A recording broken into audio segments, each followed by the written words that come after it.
एक शेर है दोस्तों कि कुछ नशा तो आपकी बात का है, कुछ नशा इस धीमी बरसात का है। आप मुझे यूं ही शराबी न कहिए, ये नशा तो हमारी पहली मुलाकात का है। आइए आज हम अपने इस क्लास की शुरुआत करते हैं। और आज मैंने आप लोगों को पहले बंगाल विजय पढ़ा चुका हूँ, किस प्रकार अंग्रेजों की नीति और बंगाल में उनका प्रत्यक्ष नियंत्रण स्थापित होता है। अंग्रेजों ने जो सोचा नहीं था उससे ज्यादा कहीं बंगाल में उसको मिल चुका था। लेकिन आज की क्लास में हम देखेंगे कि अंग्रेजों का इच्छा शक्ति, विस्तारवादी नीति, साम्राज्यवादी नीति, किस प्रकार उपनिवेशवादी नीति फैलता है और धीरे धीरे उनकी मनोइच्छा, उनकी शक्ति, उनकी लालच दिन पर दिन बढ़ती जा रही थी अंग्रेजों की। अंग्रेज चाहते थे, अंग्रेज अगर चाहते तो बंगाल तक ही सीमित रह सकते थे, बंगाल के आगे कहीं जाने की जरूरत नहीं थी, क्योंकि बंगाल से ही उनका पर्याप्त मात्रा में बहुत ज्यादा पैसा बंगाल से इसको मिल रहा था अंग्रेजों को। लेकिन अंग्रेजों सब था, इस सबका था कि लालच इसके मन में भरा हुआ था, अंग्रेजों का मन में अंग्रेजों सब था, इस सबके मनों में लालच भरा हुआ था। तो अंग्रेजों सब सोचा कि नहीं, बंगाल से तो हमको पैसा बहुत ज्यादा मिल रहा है, लेकिन फिर भी लालच का अंत नहीं होता है। महात्मा गांधी ने कहा था कि लालच का कोई अंत नहीं है। अगर भगवान ने तुमको संसाधन है, भगवान ने तुमको कुछ दिया है, तो उतना ही यूज करो जितनी तुमको आवश्यकता है, और सब गरीबों में दान कर दो, बांट दो। लेकिन लालच का कोई अंत नहीं है। अगर तुम लालची हो गए हो तो जितना भी संपत्ति तुमको मिलेगा उतना तुमको कम लगेगा। लेकिन ध्यान दो, यहाँ पे बात आती है अंग्रेजों का। अंग्रेज जब बंगाल विजय हो जाता है, अंग्रेजों का जब प्रभुत्व बंगाल में स्थापित हो जाता है, बंगाल उसके कंट्रोल में अंग्रेजों का आ जाता है, लाखों करोड़ों की संपत्ति उसको मिलती है, दीवानी अधिकार मिलता है, बंगाल का नवाब अंग्रेजों का गुलाम बन जाता है, तमाम चीजें अंग्रेज बंगाल में देखने को मिलता है। फिर भी अंग्रेजों की इच्छा कम नहीं हुई। अब धीरे धीरे उनको और मोटिवेट हो गए अंग्रेज। एक विजय मतलब एक सफलता मिलने की बात, अगर एक सफलता अंग्रेजों को मिला, उसके बाद अंग्रेजों का जो इच्छा शक्ति था, अंग्रेजों का जो मन था और बढ़ गया। अंग्रेज सोचने लगे कि नहीं, अब मुझे विभिन्न भारत के अलग अलग क्षेत्रों को कंट्रोल करना है, छोटे छोटे रियासत को कंट्रोल करना है। जैसे बंगाल भी एक रियासत था, अवध भी एक रियासत था, वैसे ही दक्षिण में जाओगे तो मैसूर एक रियासत था, निजाम एक रियासत था, दक्कन में मराठा साम्राज्य की एक रियासत था। तमाम ऐसे रियासत भारत में फैले हुए थे। लेकिन अंग्रेजों का दिमाग था कि नहीं, अब हमको भारत के अन्य भूभाग भी कंट्रोल करना है, वहां से भी हमको धन चाहिए, संपदा चाहिए, क्योंकि यहाँ पे तो इनका तो अगर अंग्रेजों का विस्तारवादी नीति नहीं होता तो शायद यहाँ से रुक जाते। लेकिन इनकी व्यापार के साथ साथ इनका भारत में साम्राज्यवाद को फैलाने की जो नीति थी वो सबसे बेकार नीति थी, क्योंकि इसी नीति के तहत, ऐसी नीति कि फूट डालो राज करो के तहत हम लोग गुलाम बने, बंगाल तक ही सीमित रहते हैं। तो बंगाल के राजस्व से इनके खजाना तो भरता, लेकिन साथ साथ भारत के अन्य भूभाग इनके गुलामी की जंजीर में नहीं आया होता। लेकिन आज की क्लास हम लोग देखेंगे कि किस प्रकार अंग्रेज बंगाल विजय के बाद मैसूर विजय की ओर बढ़ते हैं। तो सबसे पहले बच्चों के दिमाग में एक आता है कि सर ये मैसूर क्या है, क्योंकि अभी तक तुम लोगों ने शायद मैसूर का नाम नहीं सुना होगा। इससे पहले तुम लोगों को कभी मैसूर के नाम सुनने का मौका नहीं मिला होगा। आज मैं तुमको पहले मैसूर दिखाऊंगा। देखो, मेरा टारगेट है कि तुम लोगों को सिर्फ मैं बताऊंगा तो तुम कुछ समझ नहीं आएगा। मैं कथा कहानी सुना रहा हूं, तुमको समझ नहीं आएगा। मैं बोलूंगा कि मैसूर राज्य है, जहां हैदर अली जैसे महान शासक पैदा हुआ, टीपू सुल्तान जैसे महान शासक पैदा हुआ, लेकिन तुम लोग सुनोगे लेकिन दिमाग में बैठेगा नहीं। सबसे पहले तुम लोग को मैसूर राज्य के बारे में देखना होगा, मैसूर राज्य के बारे में समझना होगा कि भारत के आज के समय में जो भारत के जितने भी राज्य हैं, जैसे तेलंगाना, आंध्र प्रदेश, कर्नाटक, तमिलनाडु, बहुत सारे राज्य हैं भारत के आज जो राज्य हैं, इनमें से कुछ राज्यों को मिलाकर मैसूर प्रांत बना हुआ था। आओ दिखाते हैं तुमको मैप पे। देखो, मैप देखना बहुत जरूरी है। अगर तुम मैप देखोगे तो तुम्हारे अंदर एक माइंड मैप तैयार होगा। माइंड मैप तैयार होना बहुत जरूरी है। चलो देखो, ये हो गया अपना भारत, ये हो गया अपना भारत, क्या हो गया अपना भारत हो गया। और भारत की अगर बात करते हैं, देखो ये हो गया अपना भारत, ये हो गया अपना इंडिया, ये हो गया अपना इंडिया। देखो इंडिया हो गया। अगर तुम यहाँ पे देखोगे, ये जो भूभाग है, यहाँ पे जो प्रांत है, यहाँ पे इसको हम कहते हैं बंगाल। अंग्रेजों का सबसे पहला विजय बंगाल का विजय हुआ था। लेकिन ध्यान रखो, अंग्रेजों का विजय बंगाल विजय हुआ, अंग्रेजों ने इस बंगाल को जीत लिया, लेकिन सबसे पहले उनकी फैक्ट्री जो स्थापित हुई थी, तो यहाँ जाओगे गुजरात के, यहाँ जाओगे सूरत में, यहाँ जाओगे, ये हो गया गुजरात, ये हो गया जो गुजरात का प्रांत है, जो सूरत है, सूरत में अगर तुम यहाँ पे गोवा में पुर्तगालियों का शासन था, अगर कालीकट की बात करोगे तो तमाम भारत के जो पश्चिमी तट है, यहाँ पे अंग्रेजों की फैक्ट्री बैठी हुई थी। और देखो अंग्रेज इसके बाद से कहाँ कंट्रोल कर लिया था अंग्रेजों ने? मद्रास को। मद्रास अंग्रेजों के कंट्रोल में था, समझो ये है मद्रास। कहाँ था? मद्रास है, मद्रास अंग्रेजों के कंट्रोल में था, ये हो गया मद्रास अंग्रेजों के कंट्रोल में था। ठीक है, तो तुम ध्यान दो, अब अंग्रेजों की नीति थी वो सबसे पहले मद्रास से, यहाँ से भारत के इस भूभाग से निकल के अंग्रेजों ने क्या किया? इस भूभाग से निकलने के बाद अंग्रेजों ने कहाँ गया? तो बंगाल पे जाकर अंग्रेजों ने बंगाल को जीत लिया, बंगाल को जीत लिया। फिर अंग्रेजों के मन में आया कि नहीं, अब बंगाल विजय के बाद उनकी जो मोटिवेशन लेवल था, उनका जो इच्छा शक्ति था और ज़्यादा बढ़ गया, बहुत ज़्यादा बढ़ गया, बहुत ज़्यादा तमाम ऐसी इच्छा शक्ति बढ़ गई कि नहीं, अब मैं, अंग्रेजों के मन में देखो कितना बड़ा मोटिवेशन था। एक तरफ अंग्रेजों ने यूरोपीय शक्ति पुर्तगालियों को पीट चुके थे अंग्रेज, फ्रांसीसी को पीट चुके थे अंग्रेज, तो इनके पास इतना ज़्यादा इनका पावर आ गया था और अपने आप को दुनिया का बाप समझने लगे थे अंग्रेज। तो अंग्रेज बाप समझने लगे थे पूरी दुनिया को। अब बंगाल भी जीतनी है। अब बंगाल में मुगल सम्राट शाह आलम द्वितीय का हार ने स्पष्ट कर दिया था कि नहीं, अब मुगल एम्पायर उस लायक नहीं बचा है कि हमारा मुकाबला कर सके। और फिर इनका ध्यान अब बंगाल जीतने के बाद, अगर बंगाल जीतने के बाद अगर उत्तर भारत में प्रवेश करते हैं तो सबसे बड़ी समस्या थी कि यहाँ पे था मराठा एम्पायर दक्कन में। अब मराठा एम्पायर सबसे विशाल एम्पायर था, सबसे शक्तिशाली एम्पायर था। तो मराठा एम्पायर से लड़ना इन लोगों के लिए बहुत मुश्किल था। तो मराठा से अभी लड़ना नहीं चाहते थे, नीचे जाते थे निजाम से लड़ना नहीं चाहते थे। यहाँ था मैसूर, जो भूभाग है मैसूर। अब इनका ध्यान मद्रास था, बगल में था मैसूर। तो इनका था कि सबसे बड़ा खतरा हमें मैसूर से है, सबसे बड़ा खतरा हमें मैसूर से है, क्योंकि मैसूर दिन पे दिन अपने आप को विकसित करता जा रहा था, आधुनिक करता जा रहा था, अपने आप को इतना शक्तिशाली बना रहा था कि अंग्रेजों का भय था कि आने वाले समय मैसूर की वजह से हमारे ऊपर खतरा मंडरा सकता है। इसको देखते हुए अंग्रेजों ने सबसे पहले अब ध्यान दिया तो मैसूर पे दिया। इनका था कि नहीं है, अब बगल, अगर तुम्हारा घर है, मान लो आज तुम्हारा पड़ोसी है, दिन पे दिन अपने आप को बहुत ज़्यादा शक्तिशाली बना रहा है। उसके यहाँ चरचक्का आ गया, उसके यहाँ दो नाली 4 नाली बंदूक उसके घर में रखा हुआ, तलवारें हैं, 2 4 गो बॉडीगार्ड लेकर घूमता है। तो तुमको डर तो लगेगा ना, अगर इससे हम पंगा लेंगे तो हमको पीट देगा।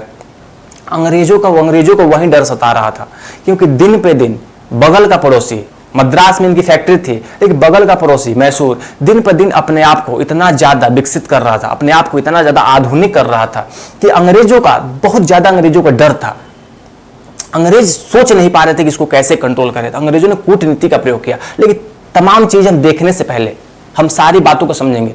पहले अब चलते हैं, हम देखते हैं कि मैसूर राज्य का विकास कैसे हुआ। पहला मेरा पॉइंट था और पहला मेरा इच्छा शक्ति था, तुम लोगों को पहले दिखाऊं कि मैसूर कहाँ है। कि तुम लोग जब मैसूर नहीं समझोगे, देखो मैसूर है, देखो आज की बात करते हो, आज वर्तमान समय में तो जो आंध्र प्रदेश का कुछ पार्ट है, कुछ तमिलनाडु का पार्ट है, कुछ कर्नाटका का पार्ट है, इसको मिलाकर मैसूर बनाया गया था। आज देखोगे ना तो भारत जो राज्यों में अलग अलग राज्य 28 स्टेट में भारत बटा हुआ है, तो 28 स्टेट में 28 राज्य की बात करते हैं। तो इसी राज्य में से दक्षिण भारत के कुछ राज्य हैं, कर्नाटक, आंध्र प्रदेश, तमिलनाडु, केरला, तमाम जो राज्य हैं, इन्हीं में से निकाल कर मैसूर बनाया गया था।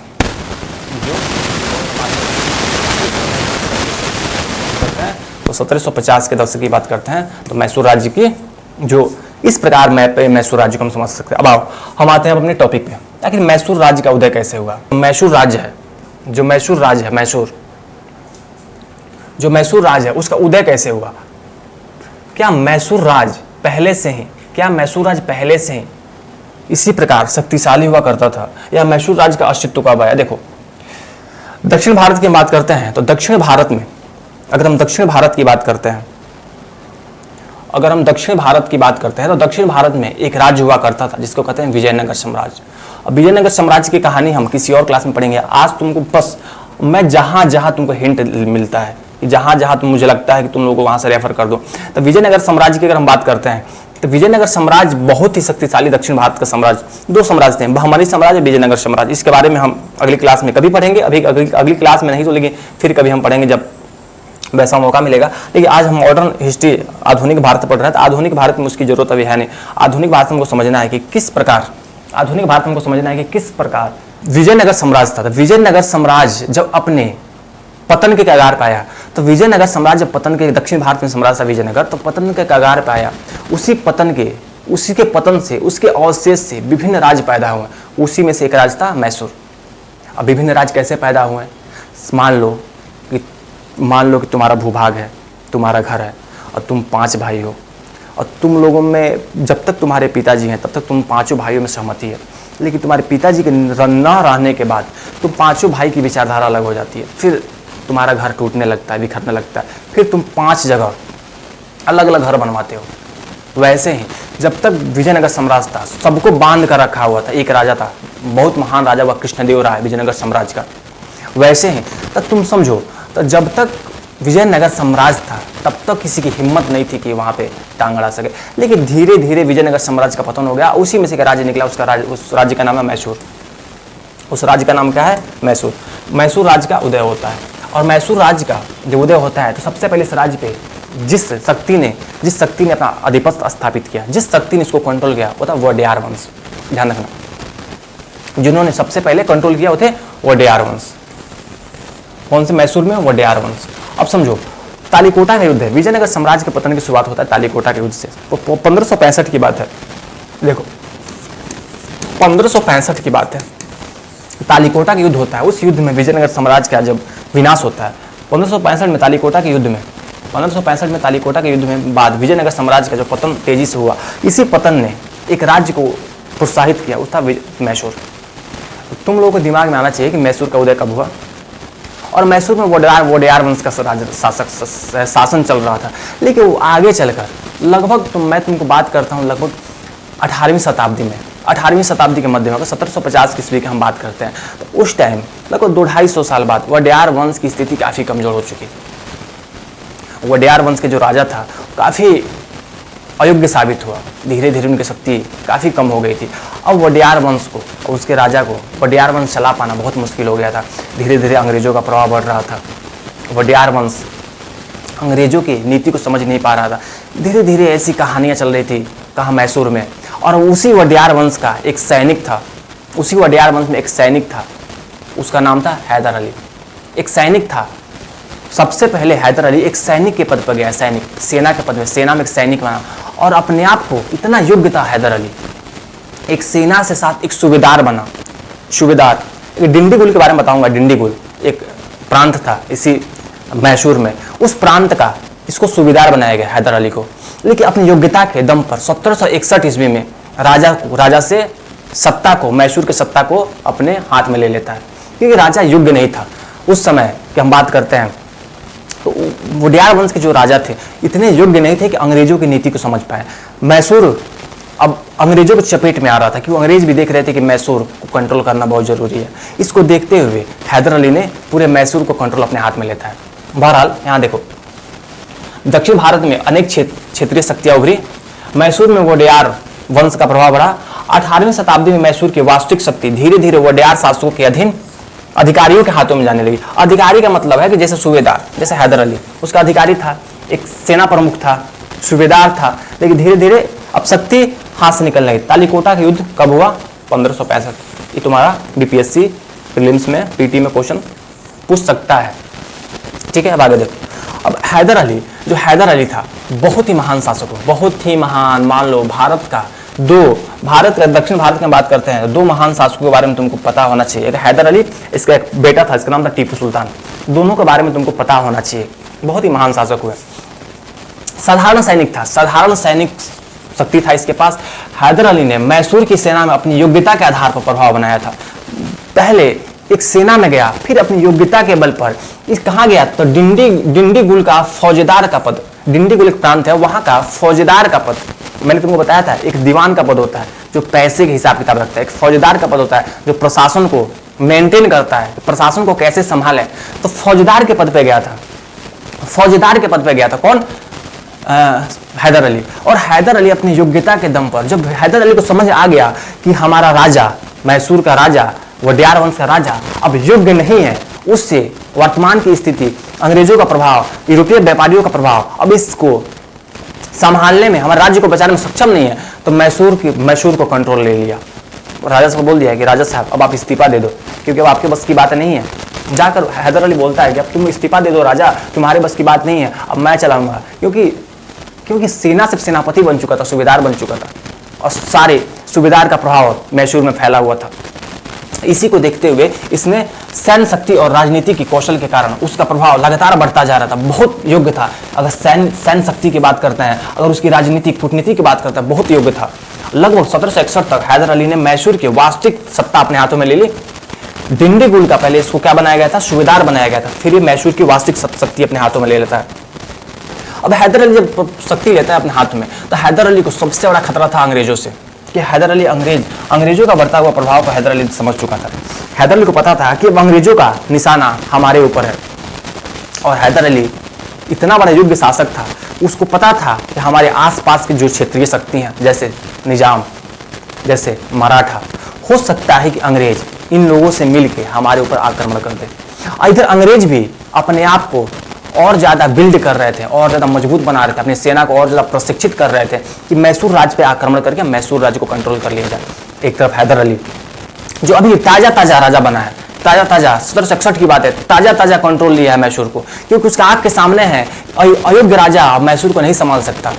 और दूसरी तरफ अंग्रेज सेना जो बंगाल जीत कर आया है, उसकी जो मोटिवेशन लेवल है आसमान पे है। एक तरफ उसने अंग्रेजी सेना ने फ्रांसीसियों को पीटा है, एक तरफ उसने पुर्तगालियों को पीटा है, और एक तरफ अपने आप को प्रशिक्षित करने में, अपनी सेना बनाने में जुटा हुआ है हैदर अली। दो सेनाएं आमने सामने खड़ी हैं। 1761 की बात है, दोनों अपने आप को बिल्ड कर रही हैं कि अब आक्रमण होगा, तब आक्रमण होगा। और एक तरफ अंग्रेजों की कूटनीति देखो। अंग्रेज कहाँ गए? निजाम के पास। वही निजाम था, हैदराबाद का निजाम, जिसने हैदराबाद रियासत की स्थापना की थी। और निजाम से जाकर अंग्रेजों ने एक संधि कर ली कि देखो, ये जो तुम्हारे बगल में मैसूर है, अपने आप को इतना ज़्यादा बड़ा बना रहा है, और तुम्हारे पड़ोसी है। अंग्रेजों ने जाकर मैसूर के हैदराबाद के निजाम से कहा कि देखो, तुम्हारा पड़ोसी है और अपने आप को इतना ज़्यादा मजबूत कर रहा है। अब बताओ, तुम्हारा पड़ोसी तुमसे ज़्यादा मजबूत हो गया, कल तुमको पीट देगा, तुम क्या करोगे? तब तो निजाम डर गया कि बाल अंग्रेजों सही बोल रहा है, ये तो अंग्रेजों सही बोल रहा है। अगर हमारा पड़ोसी कल आकर हमको पीट देता है तो हम क्या करेंगे? बहुत डर गया था निजाम, और डर के कपाने लगा था निजाम, कपाने लगा था हैदराबाद का निजाम। तो फिर अब जो तुमको धमकी दे रहा है, तुमको डरवा रहा है, तो तुम डर जाओगे। तो वही हुआ, जैसे निजामुआ डरा और निजाम हैदराबाद का निजाम जो कपकाने लगा, तो फिर क्या होता है? अंग्रेजों को मौका मिल गया, अंग्रेजों से संधि करा लिया हैदराबाद के निजाम से। देखो, मैं तुमको सुरक्षा प्रदान करूंगा, मैं तुम राज्य पर एक आक्रमण नहीं, अगर मैसूर तुम पे आक्रमण करता है, अगर हैदर अली तुमको पीटना चाहता है, तो मैं तुमको बचाऊंगा। लेकिन ये काम करो, तुम्हारा जो उत्तरी सरकार का प्रांत है, उत्तरी सरकार एक प्रांत था निजाम का हैदराबाद, वो मुझे दे दो, बहुत जरूरी है, मुझे कंपनी फैक्ट्री खोलना है, दे दो प्लीज दे दो। अब निजाम को लगा कि भाई ये तो यूरोपीय शक्ति है, इतना शक्तिशाली है, अगर मांग रहा है तो दे दो भाई, छोटा प्रांत है, हमको बचाएगा। तो अब ये खबर फैल कर जाता है कहाँ? हैदर अली के पास। और हैदर अली अपने आप को डेवलप कर रहा था, अपने आप को बचा रहा था। हैदर अली ने सोचा कि जा, मामला तो फंस गया, अब तो निजाम और अंग्रेजों में संधि हो गई, अब मैं क्या करूं बताओ। तो हैदर अली सोचता है कि नहीं, अब मुझे जाकर निजाम से संधि करनी पड़ेगी। और हैदर अली ने न केवल निजाम से संधि करने का कोशिश किया, उसके बाद से मराठाओं से भी संधि करने की कोशिश की। देखो, प्रथम आंग्ल मैसूर युद्ध 1767-69। मुख्य कारण देखो, 1767 से लेकर 1769 तक जो आंग्ल मैसूर युद्ध होता है, आंग्ल मैसूर अंग्रेजों की दक्षिण भारत में विस्तारवादी नीति का परिणाम था। अंग्रेज मैसूर की बढ़ती शक्ति को अपने लिए खतरा मानते थे, और अंग्रेजों ने हैदराबाद के निजाम को अपने पक्ष में करने का प्रयास किया। और 1766 ईस्वी की अंग्रेज निजाम की संधि के बाद अंग्रेजों को उत्तरी सरकार, नॉर्थ जो भूभाग था, उत्तरी सरकार का भूभाग था, वो सरकार, देखो प्रांत था, क्या था? प्रांत था। इस प्रांत को दे दिया गया, उत्तरी सरकार का पर अधिकार मिल गया। अब देखो, यहां तक तुम समझ लो, एक तरफ अंग्रेजों को उत्तरी सरकार मिल चुकी है। अभी बात मैसूर के शासक हैदर अली को पता चल चुका है। अब हैदर अली बहुत ही योग्य था। पहले समझो, हैदर अली की तुमको मैं तस्वीर दिखाता हूँ। देखो, योग्यता उसके चेहरे पे नहीं लिखी होती है। योग्यता जो होता है ना, योग्य व्यक्ति योग्य ही होता है, योग्य व्यक्ति योग्य ही होता है। उसकी योग्यता पे तुम क्वेश्चन मार्क नहीं लगा सकते। आओ मैं तुमको दिखाता हूँ हैदर अली, हैदर अली देखो ये कौन है, इनका नाम है मैसूर का सम्राट हैदर अली, इनका नाम है मैसूर का सम्राट हैदर अली। देखो देखने में कितना साधारण व्यक्ति लग रहा है हैदर अली, कितना साधारण लग रहा है, लेकिन बहुत बड़ा चाणक्य था, बहुत बड़ा मैसूर का राजा हुआ, बहुत बड़ा कूटनीतिज्ञ था। तो इसके बारे में तुमको ध्यान रखना, कितना मासूम भोला सा दिख रहा है हैदर अली, लेकिन बहुत बड़ा कूटनीति लेकर पैदा हुआ था हैदर अली। और देख लो इसी का पुत्र है, एक इसी का पुत्र है, इसका नाम है टीपू सुल्तान, इसी का एक पुत्र है, उसका नाम है टीपू सुल्तान। उसके बारे में हम पढ़ेंगे, लेकिन अभी तुम थोड़ा थम के बरस। यह है टीपू सुल्तान, देखो कौन है, टीपू सुल्तान। देखिए इसी हैदर अली का बेटा है टीपू सुल्तान। ये हैदर अली से 4 गुना ज़्यादा विद्वान था, हैदर अली से 4 गुना ज़्यादा विद्वान था। इसके बारे में हम पढ़ेंगे। अंग्रेज तो इसके सामने नतमस्तक हो गए थे, इतना बड़ा कूटनीतिज्ञ विद्वान पैदा हुआ था, इतना बड़ा कूटनीतिज्ञ था और विद्वान ही पैदा हुआ था। तो देखो हमारी जो अंग्रेजों के साथ जो मैसूर का युद्ध होता है, अब तुम लोगों को समझना चाहिए कि एक तरफ अंग्रेजों को जो उत्तरी सरकार मिल गया था, एक तरफ निजाम ने अंग्रेजों को उत्तरी सरकार का भूभाग दे दिया था। अब अंग्रेजों को क्या था कि उत्तरी सरकार तो मिल गया, अब क्या करें। अब ये बात जब हैदर अली को पता चला, मैसूर के सम्राट को पता चला, उसने सोचा कि क्या करें, कैसे इसको मैनेज करें, कैसे इसको मैनेज किया जाए। तो उसने क्या किया, सबसे पहले निजाम के पास दौड़े गए हैदर अली। निजाम के पास गया, कहा कि भाई तुम कहाँ फंसते जा रहे हो, ये देखो विदेशी हैं, एक कंपनी वाले हैं, आज हमको पीटेंगे, कल तुमको पीटेंगे, परसों उसको पीटेंगे, हम लोग को पीट कर पूरा राज हथियार लेंगे, तुम बात क्यों नहीं समझ रहे हो। फिर निजाम को समझ में आया कि तो सही बोल रहा है, ये तो पड़ोसिया हमारा दुश्मन नहीं, हमारा भाई है, यही तो हमको बचाएगा, ये तो विदेशी अंग्रेजों का है। तो बात देखो 1766 की बात है, 1766 की बात है। 1766 ईस्वी में एक संधि होती है हैदर अली और निजाम के बीच में, हैदर अली और निजाम के बीच में एक संधि होती है। हैदर अली और निजाम के बीच एक संधि होती है। इस संधि में स्पष्ट रूप से कहा गया, एक मित्रता की संधि होती है। देखो अगर तुम पे कोई आक्रमण करेगा तो मैं बचाने आऊंगा, अगर मुझ पे कोई आक्रमण करेगा तुम बचाने आए, इस प्रकार की संधि हो जाती है निजाम के बाद, हैदराबाद के बाद। फिर हैदर अली सोचता है कि अब देखो, अब तो कंट्रोल में आ गया निजाम, अब हैदराबाद के साथ निजाम तो कंट्रोल में आ गया, अब अंग्रेजों से आगे बढ़कर हैदर अली कहाँ जाता है, मराठाओं के पास। कि सबसे बड़ी शक्ति थी, दक्कन की शक्ति थी मराठाओं के पास जाकर संधि करता है कि देखिए आपसे एक ही संधि है कि आप मुझ पे आक्रमण मत करना और मैं आप पे आक्रमण नहीं करूंगा, अंग्रेजों के खिलाफ हम दोनों को लड़ना है, क्योंकि अंग्रेज ही हैं जो आपको मुगल सत्ता का केंद्र बनने से रोक रहे हैं। एक तरफ मुगल सत्ता की नुमाइंदा और मुगल सत्ता को समाप्त करके और यहाँ तक कि मैसूर राज्य को भी समाप्त करने के फेर में अंग्रेज पड़े हुए हैं। तो मराठाओं ने बोला टेंशन मत लो, अब हम अंग्रेजों के पक्ष में नहीं जाएंगे, तुम्हारे खिलाफ नहीं लड़ेंगे। अब 2 संधियां कर ली हैदर अली ने। हैदर अली जब 2 संधि कर लेता है और हैदर अली अब अंग्रेजों के विरुद्ध संयुक्त मोर्चा कोशिश करता है। कहा कि संधि तो हो गई, एक तरफ निजाम हैदर अली के पक्ष में आ गया, दूसरी तरफ मराठा भी बोल दिया कि नहीं तुम्हारे खिलाफ हम नहीं लड़ेंगे। अब इसको मौका मिलता है कि अब क्या करें। अब कहता है कि जब दुश्मन हम पे आक्रमण करेगा उससे पहले मैं उस पर आक्रमण कर दूंगा, क्योंकि हैदर अली अपने आप को मजबूत बना लिया था। लगभग 5-6 साल का समय 1761 में जब गद्दी संभाला था, लेकर 1761 से लेकर और 1766 तक अपने आप को संधि करने के बाद यहाँ पे 2 संधि होता है।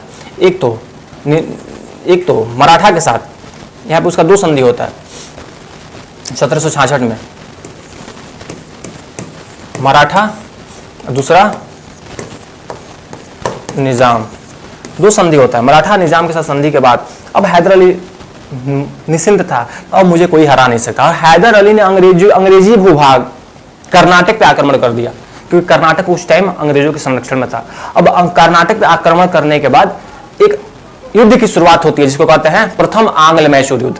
आंग्ल मतलब प्रथम आंग्ल मैसूर युद्ध कहते हैं, तो आंग्ल मतलब अंग्रेज, आंग्ल मतलब अंग्रेज हो गए, अब मैसूर मतलब मैसूर का राजा, दोनों के बीच की युद्ध की शुरुआत होती है, इसको कहते हैं प्रथम आंग्ल मैसूर। देखो प्रथम आंग्ल मैसूर युद्ध की शुरुआत होता है और युद्ध का प्रारंभ तो तय हो गया था, क्योंकि कर्नाटक पर आक्रमण के बाद अब तो अंग्रेजों को मौका मिल गया था, क्योंकि हैदर अली 1767 ईस्वी में खुद हैदर अली और निजाम की संयुक्त सेना ने अंग्रेजों के विरुद्ध मोर्चा खोल दिया और इसने कर्नाटक पे आक्रमण कर दिया। हैदर अली ने अंग्रेजों के मित्र राज्य कर्नाटक पे आक्रमण कर दिया और अंग्रेजों ने संयुक्त सेना का मुकाबला किया और संघर्ष के दौरान तिरुवन्नमलाई जैसे स्थानों पर लड़ाई लड़ी गई। मतलब एक स्थान है, इसका नाम याद रखना, तिरुवन्नमलाई नामक स्थान पे लड़ाई लड़ेगी। लेकिन बात समझो, जब लड़ाई हो रही थी और अंग्रेजों को समझ आ गया कि हम अब जीतने वाले नहीं हैं, तो अंग्रेजों ने कूटनीति की। और फिर कूटनीति क्या की, फिर जाकर प्यार मोहब्बत से निजाम को मनाया कि देखो निजाम, ये जो अंग्रेज है ये अंग्रेज नहीं मानेंगे, जो अंग्रेज है अंग्रेज तुमको धोखा दे रहे हैं, तुम बात समझो। और जाकर निजाम से बोला कि तुम बात समझो, अंग्रेज है तुमको धोखा, ये अंग्रेजों ने जाकर बोला कि जो मैसूर का जो शासक है, मैसूर का जो शासक है तुमको धोखा दे रहा है।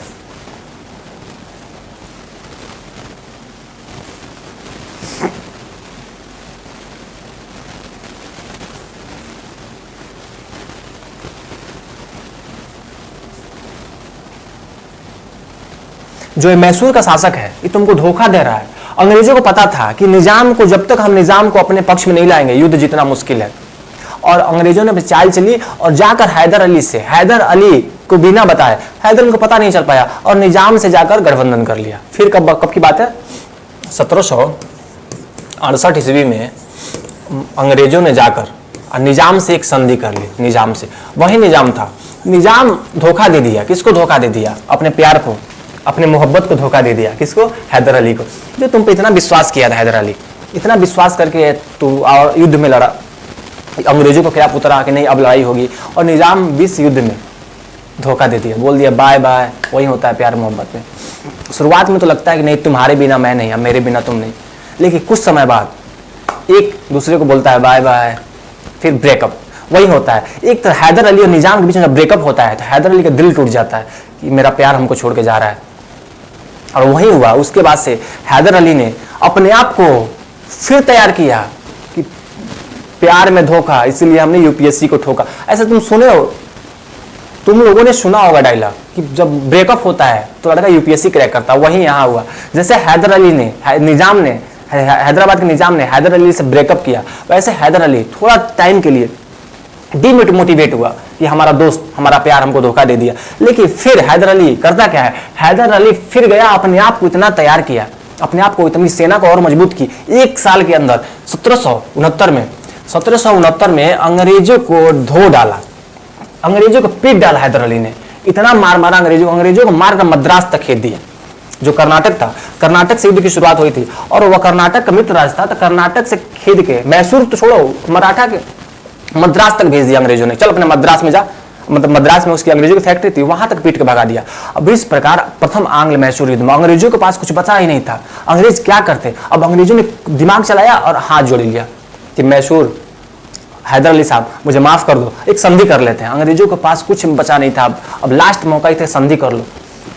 और संधि में क्या था, अंग्रेजों को बात समझा, अंग्रेज जब जब हारे तब तक प्यार मोहब्बत से संधि कर लिया और फिर अपने आप को और मजबूत करने की कोशिश की। यही होता है यहाँ पे। हैदर अली, अंग्रेज जब हारे तो हैदर अली के साथ संधि कर ली कि हैदर अली साहब अब मुझे माफ कर दो, एक हम संधि कर लेते हैं, हम संधि कर लेते हैं। और संधि में क्या होता है कि हम संधि कर लेते हैं, और संधि में यही होता है कि देखो तुम अपने भूभाग, अंग्रेज और हैदर अली बीच में संधि होता है कि देखो तुम अपने भूभाग को तुम रख लो और मेरा जो भूभाग है तुम मुझे लौटा दो, जिसपे तुमने आक्रमण कर दिया है, तुमने हथियार लिया है, जिसने तुम युद्ध में तुम जीत लिए हो, भूभाग मुझे वापस कर दो, हम तुम्हारे खिलाफ कभी युद्ध नहीं लड़ेंगे। अंग्रेजों ने हैदर अली के सामने हाथ जोड़ा, हैदर अली के सामने हाथ जोड़कर माफी मांगा, फिर हैदर अली ने उसके भूभाग को लौटा दी। लेकिन ध्यान देना, इस ध्यान देना, अभी तो निजाम के साथ जो हुआ था और निजाम जो धोखा दिया था, तो निजाम से हैदर अली खुश नहीं था, बाद में निजाम को समझा था। लेकिन यहाँ देख लो, निजाम के साथ धोखा।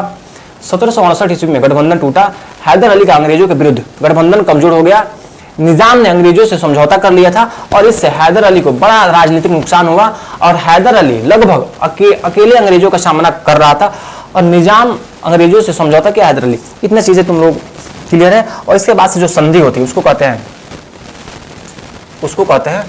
इसके बाद जो संधि होती है उसको हम कहते हैं मद्रास की संधि। देखिए यहाँ मैं जो तुमको पढ़ा दिया हूँ और जो पीपीटी में उस पर मैं थोड़ा सा बात बता देता हूँ कि 1769 ईस्वी में अंग्रेजों पर दबदबा हो रहा। हैदर अली ने अपनी सैन्य शक्ति का प्रभावी उपयोग किया और उसने तेजी से आगे बढ़ते हुए अंग्रेजों को दबाव में ला दिया और अंग्रेजों को समझौता करने के लिए बाध्य किया। उसके बाद से जो होता है उसको कहते हैं मद्रास की संधि, 1769 ईस्वी। अब अंग्रेज जो मद्रास, जो अंग्रेज सब भाग कर अपने घर मद्रास चले गए थे, अब इस मद्रास में कौन जाता है? हैदर अली जाता है। कौन जाता है? हैदर अली जाता है। अब हैदर अली को पता था कि हम तुम्हारे घर में घुस के मारेंगे, क्योंकि हमारे पास इतना पावर आ गया है। निजाम ने धोखा दे दिया, फिर भी अपने आप को इतना मजबूत किया कि जाकर मद्रास कंपनी के घर में जाकर वहाँ पे संधि करता है। और इस संधि को कहते हैं हम 1769 का मद्रास की संधि। इस संधि में क्या होता है, वही होता है कि तुम अपने भूभाग दे दो, मैं अपने भूभाग दे देता हूँ, बात को यहीं खत्म करते हैं। इसके बाद से ना तुम मुझसे लड़ोगे ना हम तुमसे लड़ेंगे। देखो, मद्रास की संधि के बाद क्या होता है, प्रथम आंग्ल मैसूर युद्ध की समाप्ति होती है। दोनों पक्षों ने एक दूसरे के जीते हुए क्षेत्रों को लौटाने पर सहमति जताई और पारस्परिक सहायता, मतलब कहा कि नहीं अब हम लड़ेंगे नहीं, अब हम मित्र हो गए, हम तुम्हारे सहायता करें, तुम मेरा सहायता करना, का प्रावधान महत्वपूर्ण था। और हैदर अली, अंग्रेजों और हैदर अली के बीच अस्थायी शांति में इसलिए कहता हूं कि अंग्रेज किसी का नहीं हुए। इतिहास गवाह है, अंग्रेज ने जब झुक के माफी मांगा, फिर भी पीठ में छुड़ा गोपा, अंग्रेजों का ही काम था। हैदर अली ने अंग्रेजों को संधि के लिए मजबूर कर दिया था। अंग्रेजों के पास कुछ बचा नहीं था कि अंग्रेज अब क्या करें। अंग्रेजों ने संधि कर ली मजबूरी में, लेकिन इसके बाद से लड़ाई रुकती नहीं है। इसके बाद से मैं अगली क्लास में तुमको बताऊंगा कि किस प्रकार अंग्रेजों की नीति ने, किस प्रकार द्वितीय आंग्ल मैसूर युद्ध, फिर तृतीय आंग्ल मैसूर युद्ध, फिर टीपू सुल्तान का उदय, तमाम युद्ध कर्नाटक और मैसूर और अंग्रेजों के बीच में युद्ध लड़ा गया। लेकिन सबसे पहले आप इंपॉर्टेंट है मेंस का क्वेश्चन देख लो, कि मेंस प्रीलिम्स का क्वेश्चन तुम लोगों को देखना बहुत जरूरी है। देखो मेंस का क्वेश्चन देख लो, ये क्वेश्चन है कि प्रथम आंग्ल मैसूर युद्ध के कारणों एवं परिणामों की विवेचना कीजिए। इस युद्ध में हैदर अली की कूटनीति एवं सैन्य भूमिका का मूल्यांकन कीजिए। अब तुम लोगों को क्वेश्चन को पार्ट में तोड़ना है। क्वेश्चन अगर बीपीएससी मेंस में तुमको मिलता है तो तुम लोग कंफ्यूजन मत आओ कि सर हम आंसर कैसे दें। अरे आंसर तुम लोग सोचोगे तब ना, सब चीज तुम्हारे सामने है, मैंने तुम सब पढ़ा है। अब देखो, प्रथम आंग्ल मैसूर युद्ध के कारण, अब कारण क्या थे, सोचो कारण क्या थे। प्रथम आंग्ल मैसूर युद्ध के क्या कारण थे? मैसूर की बढ़ती हुई शक्ति अंग्रेजों को खटक रही थी, अंग्रेजों की विस्तारवादी नीति, अंग्रेज को और भूभाग चाहिए था। तीसरा कारण क्या था? मैसूर की इच्छा शक्ति। और चौथा कारण क्या था? मैसूर भी, देखो ध्यान रखना, मैसूर भी फ्रांसीसियों के साथ मिलता जा रहा था। एक भी कारण ये भी था, मैसूर जो आगे बताऊंगा टीपू सुल्तान हुआ, वो मैसूर भी फ्रांसीसियों के गठबंधन में आ रहा था। कारण, तुम कारण बताओ क्या कारण था, फिर परिणाम बताओ कि किस प्रकार युद्ध होता है, निजाम के साथ संधि होती है, 1769 की लड़ाई होती है प्रथम आंग्ल मैसूर, जिसमें अंग्रेज हैदर अली के सामने नतमस्तक हो जाता है, कहता है कि मुझे माफ कर दो अली साहब। आगे बताओ, विवेचना कीजिए। और इस युद्ध में हैदर अली की कूटनीति बताओ कि किस प्रकार निजाम के साथ अंग्रेजों की 1766 ईस्वी में अंग्रेजों के साथ संधि होने के बाद, निजाम का संधि होने के बाद फिर हैदर अली जाता है और 1766 में खुद संधि करता है। कूटनीति दिखाओ, किस प्रकार हैदर अली ने मराठाओं के साथ संधि की, आप युद्ध में पार्टिसिपेट मत करना, बताओ। और सैन्य भूमिका का मूल्यांकन कीजिए, बताओ कितना हैदर अली कितना विद्वान था। इस प्रकार तुम इससे बहुत अच्छा आंसर लिख सकते हो। कितना? लगभग 250 शब्द में इसका आंसर तुम लिख सकते हो। अगर तुमको क्लास अच्छा लग रहा हो तो यार क्लास को लाइक कर दो, चैनल को सब्सक्राइब कर दो और हमारे साथ मिलके बने रहो यार। मैं तुमको गारंटी दिला रहा हूँ ना कि बीपीएससी, अगर तुम अगले साल जो नेक्स्ट ईयर तुमको 73 बीपीएससी आने वाला, तो यहाँ पे तुम अगर इतिहास का लेकर तुम टेंशन में हो तो टेंशन छोड़ दो, इतिहास की जिम्मेवारी मेरी है। प्रीलिम्स भी पास कराऊंगा, मेंस भी पास कराऊंगा। यहाँ तक तुम इंटरव्यू में भी इतिहास से जब क्वेश्चन बनेगा अच्छा परफॉर्मेंस दिखा पाओगे। मिलते हैं अगली क्लास में, बहुत बहुत धन्यवाद।